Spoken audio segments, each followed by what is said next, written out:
Welcome, apprentices and acolytes. Today we're gonna talk about Daisy Ridley says her new Star Wars movie is not what she expected. Yo, let's go. Ready up. Ready up, my destiny. Welcome, apprentices and acolytes. Your boy is coming in here, Lord Dagovere, to the one and only Dark Temple, visited by Mara Jade, Luke Skywalker, and Kyle Katarn, and so many of the Force sensitives like yourself. I'm Lord Dagovere, and today it is time to unlock the knowledge. Yes, fam, we are almost moved in here. We're getting ready. All the good stuff is happening, but let's go. We had a huge week of Star Wars news, and it's really cool because we finally got the announcement, the official announcement of Dave Filoni getting his promotion, and it's really incredible because I got that announcement a couple months ago. I heard about it, but I do have my source guy, but I'm not one of those people that's going to go out and say, yeah, this is happening, because I want to make sure that everything that comes out and is said is officially stated, because it's one thing to hear so many rumors and all these things, and a lot of times, I hear about stuff happening, but nothing is ever officially announced, and I think that's where Lucasfilm has kind of learned a lot of their lessons, especially with these movies that they go ahead and announce, and that ends up getting, shelved. And the biggest one to me is like the Taika Waititi film that we had heard about, we talked about for a long time, and Thor and Thor Love and Thunder had come out, and all these other movies, and it started to realize that maybe Taika Waititi probably wasn't fit for the correct Star Wars film that we wanted to see, because it's not like, I don't think he's a bad director by any means, but I think that perhaps his film might not be appropriate for how Star Wars wants to assert itself in the future. You look at The Last Jedi, and one of the things that's criticized about The Last Jedi is I think the humor was very Marvel-esque, and you look at Taika Waititi's Marvel films, and I think they're probably the biggest example of how not to do humor and comedy in Star Wars. And it's not that it's bad. I don't think that it's bad. I just don't think it's the correct way to do comedy and other types of ways of humor. Even some of his films, I'm just not sure if they would fit in the Star Wars verse. But going back to everything, we've seen how a lot of these Star Wars games, for instance, like Knights of the Old Republic as well, how we hear about it. There's a CG trailer made about it, gets everyone really excited. And now there's a whole other game being played about whether or not this thing exists, or is being canceled, or is actually going to come out. And that's where we see a lot of the Star Wars announcement kind of play out. So, awesome to Dave Filoni. I'm very excited. I don't understand the hate for Dave Filoni. I can understand the criticisms, about certain dialogues, and I want to say, like, Dave Filoni is probably the most similar director or Star Wars mind for creativeness that I think is very affiliated and very similar to George Lucas. And I think it's kind of funny, or ironic, I would say, how there's a lot of people now that are starting to hate Dave Filoni, where before, during the Sequel Trilogy helm, Dave Filoni was the one that was being talked about for a lot of these grifters, a lot of these people that didn't like these Star Wars fans, that he should have been the one to helm everything. Now, just like George Lucas in his era ended up ending, where he sold away Star Wars to Disney, it seems like so many people have been continuously hating on Dave Filoni in a very similar fashion. And now when you have that person here that's finally getting creative control, more creative control than he's ever gotten, and while Kathleen Kennedy is someone that I do think is overhated, and I don't really think a lot of people really understand what she does, and she's just kind of the face of blame with everything else, even though they don't want to blame directors and writers and all these other people who also have much more control in the creation of the movie than anything else.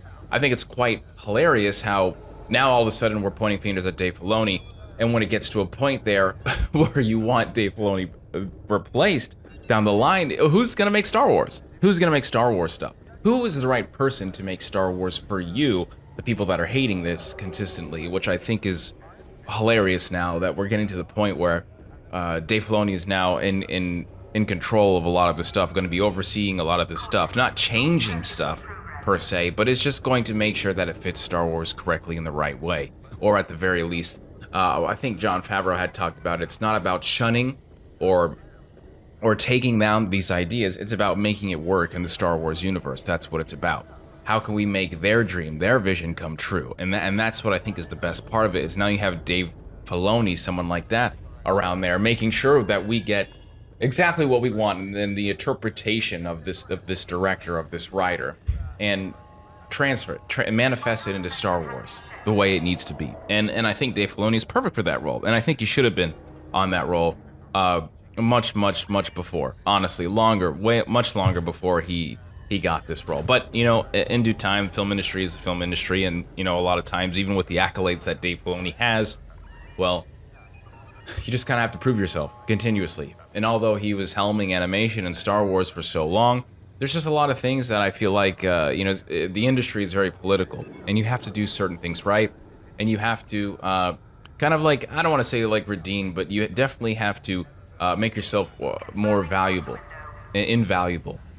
Your worth has to grow through the experiences that you create and the work that you put in. And maybe to a lot of people in the industry, perhaps Dave Filoni wasn't there yet, but with The Mandalorian, with Ahsoka, with all the work of the animation, and everything else about the rumors that I've heard about him sticking there with some of the directors, with some of the sequel trilogy and the movies, now he's there. And I can't wait to see for the future of Star Wars, because I think it's definitely in the best hands that it's been since George Lucas. Now, speaking of creations of Star Wars in the future, Daisy Ridley had come out, and we have a really nice article here from Collider. And the announcements had been going around about Daisy Ridley and how she says her new Star Wars movie is not what she expected. So I do want to go into detail here. This is the Collider. This is the Collider article, and I'm going to be giving you the link inside the YouTube description. And it says, new Star Wars movie, Daisy Ridley. So here's the deal. At Star Wars Celebration 2023, Daisy Ridley was revealed to be returning as Rey for a new film. And she says the new film is not what she expected, but hopes fans will be excited about the story. Ridley knows the storyline for at least one film, and it's unclear if it will be a part of a trilogy or a standalone. Now, when they say Ridley, they're talking about Daisy, and I think it's funny how they just call her Ridley, which I think is kind of weird. I don't think people have ever referred to her as Ridley, but here we go. So back in April, fans of Star Wars Sequel Trilogy got the surprise of a lifetime when it was announced that Daisy Ridley would be reprising a role as Rey in the brand new Star Wars film set in the events of The Rise of Skywalker. So this is after The Rise of Skywalker, which is exactly what we wanted. In an interview with Collider's Steve Weintraub, sorry for butchering that name, the Marsh King's daughter, out on digital today, they talked about her surprise appearance at Star Wars Celebration and how she already knows the plot of the film, which is not what she expected. So it goes into a little quote here. It says, "I will tell you, Steve, when I saw you in Park City, I had not been approached. I was asked some, not by you, but asked something when I was there, and strangely, people were asking me stuff, and I was like, no, I'm not doing another one." She's referring to another Star Wars, and I think they're also talking about being approached as if they had plans for another Star Wars, or if she knew about anything or another Star Wars post Rise of Skywalker, and it seems like she had no idea. And then she goes on, and she says, then it all happened after I came back. It's such a nice reception. It was such a nice reception. I was shitting myself. Interesting. I was shitting myself before I went on stage because no one knew I was doing that. No one knew I was going to Celebration. Bar, like Kathleen Kennedy, there were a couple of people. I was so nervous. Oh my God, it was such a wonderful reception. I'm very excited. The story is really cool.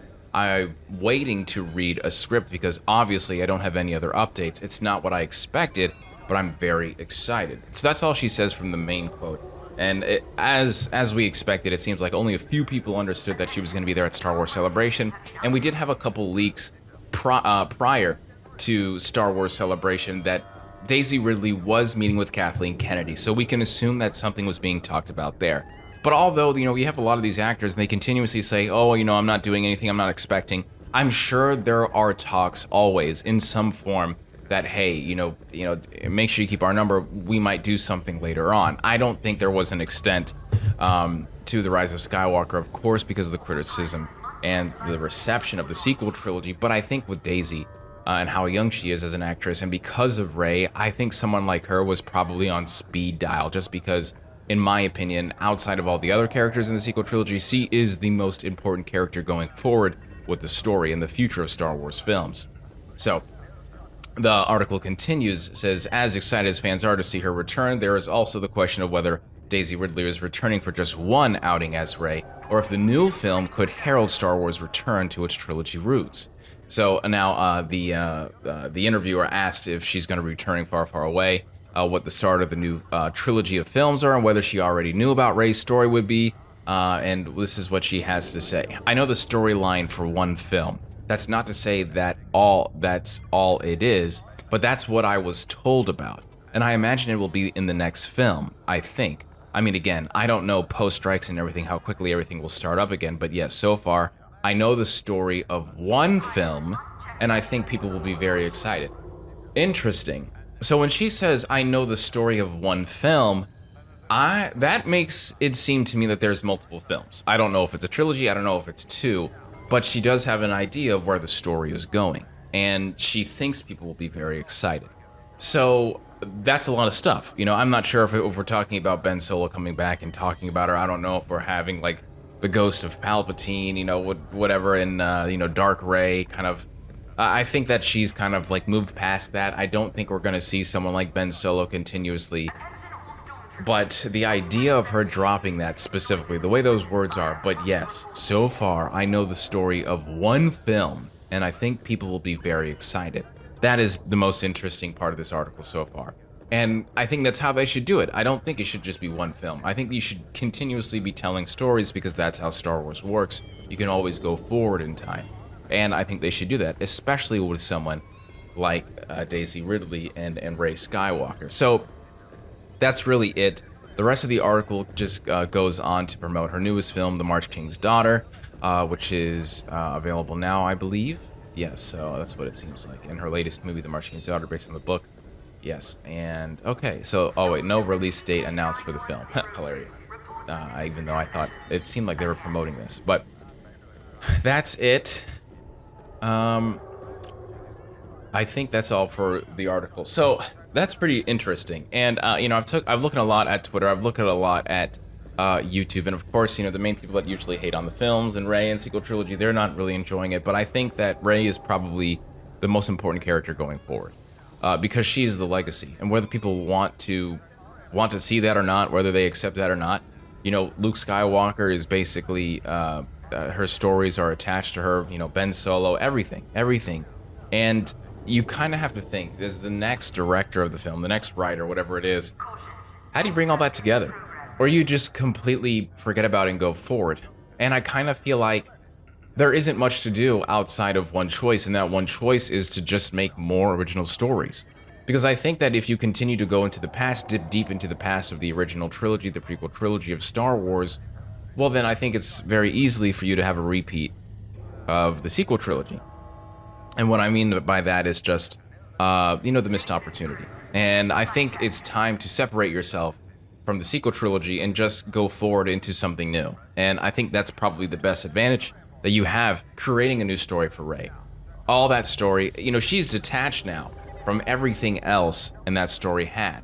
And I think that's what that story should have done in the first place, was separate itself from everything else that had come before, including the prequels and including the original trilogy.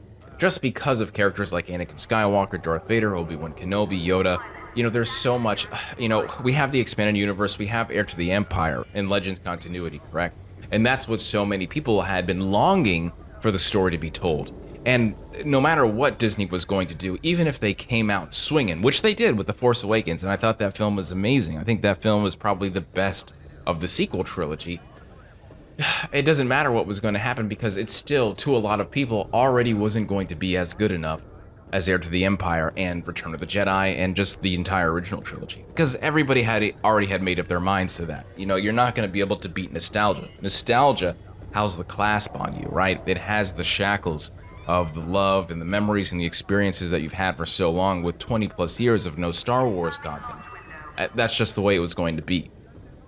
Nostalgia was always going to win. There was no defeating it. And so I think now, learning from the mistakes of our past, just do that. Go out, create new stories, and one of the new stories, I don't think you can have this new movie without someone like Finn. I think Finn and Rey are so very attached to each other. I mean, because they've been attached to each other since the first film. Now, are we going to revive dead storylines, or are we going to try to do something new? Is someone like John Boyega even interested in coming back? You know, and then of course everyone's gonna want to see Ben Solo in some form because the Reylos out there, everybody else, and you know the last Blood Skywalker that we've had in the movies. There's a lot of question, but the fact that Daisy Ridley says the story is not what she expected, and she hopes people will be very excited. I'm not sure how to take that. You know, I'm not sure how to take that specifically because oh, I mean, what did she expect? Because I feel like she didn't really have a lot to expect from the movies itself, because it seems like Rey's identity, Rey's origin story wasn't ever something that was completely figured out. Even and we've seen that from interviews from after the movies, where Daisy Ridley specifically says no. For a long time, it was going to be Kenobi. For sometimes it was nobody, and then it was finally going to be Palpatine at the end there. So, you know, they're shifting back and forth, but I think that this specific way, whoever the writer on the storyboard is now, it seems like it's going to be different, and I think that we can expect something new from this trilogy, or whatever, how many movies that it's going to be. I'm very excited for the character of Rey, even now, because I still think Rey has a lot of potential once you disconnect yourself from everything else, including those last 3 movies. I think it can be a new character, and I think that she has more fleshing out to be done for her character, because I think her character did have a lot less of the fleshing out in the whole trilogy. I think the person that was probably fleshed out the most was Kylo Ren, which is why he's the most liked character.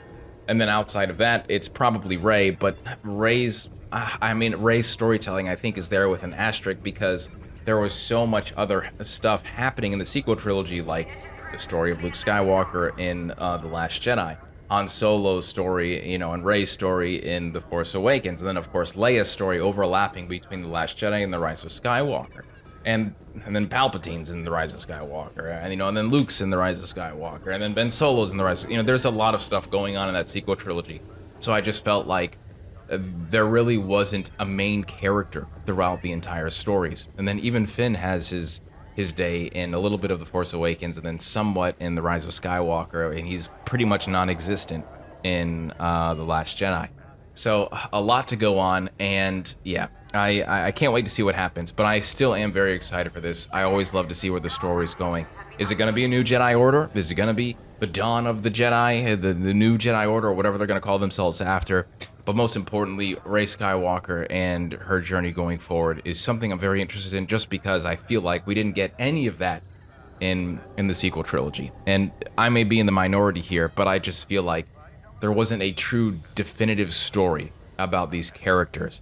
And when you see her ignite that lightsaber in Rise of Skywalker, I feel like her journey is just getting started. But hopefully we'll see more, and I can't wait, because if she thinks people are going to be very excited, then I'm getting excited, because it makes me feel like the actors who were a part of this weren't really excited for a lot of it after The Last Jedi, and you saw a lot of that love disappear because it was the most divisive film in Star Wars. But anyway, fam, no matter what's going on, what news is happening, you know you can catch it in one place, and that is the Dark Temple, visited by Mara Jade, Luke Skywalker, and Kyle Katarn, and so many of the Force sensitives like yourself. I am Lord Dagovere, fam, and I'll see you around. Deuces.